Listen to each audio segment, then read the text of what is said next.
समाज रे दलित वंचित पछुआ वर्गों प्रतिश्रुतिबद्ध बीजेपी सरकार ओडिशा रे गोटे ऐतिहासिक निष्पत्ति करिछि।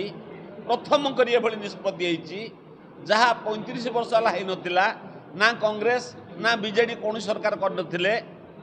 पछुआ वर्गों को एससीबीसी मानकू उच्च शिक्षा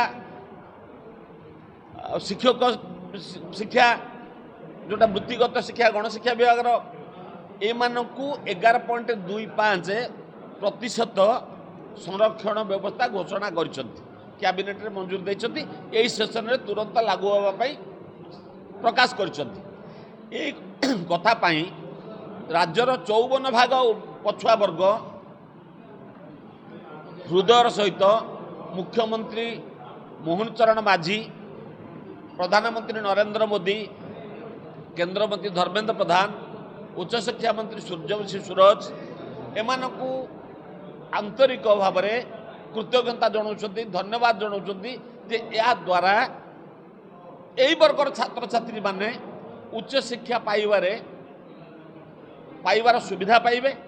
आगो को जीवा पाई चाकरी करिबा पाई ताको स्वप्न को साकार करिया पाई एटा गोटे पदक्षेप पाहाच स्वरूप होबा। समाज रे सामग्रिक समन्वित विकास पाई पछुआ वर्ग को स्वतंत्र ध्यान दबा रे नरेंद्र मोदी होचंते देश रे प्रथम नेता। ओबीसी कमिशन को संवैधानिक दर्जा दबा, निज मंत्रिमंडल रे 27 जन ओबीसी वर्गर मंत्री को प्रतिनिधित्व कराइबा, मेडिकल डेंटाल रे सैनिक स्कूल केंद्रीय विद्यालय रे प्रथम करी पछुआ वर्गों 27% स्थान संरक्षण घोषणा करिबा, विभिन्न राज्यर मुख्यमंत्री उपमुख्यमंत्री नियुक्ति समय रे एई वर्ग को गुरुत्व दे विचार करिबा।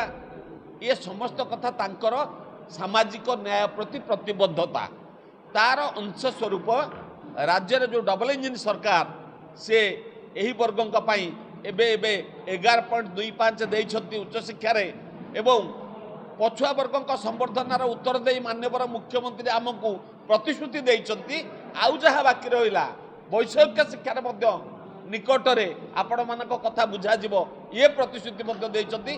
तेणु ये जाति ये जो वर्ग जाति वर्ग माने अधिक से कृतज्ञ।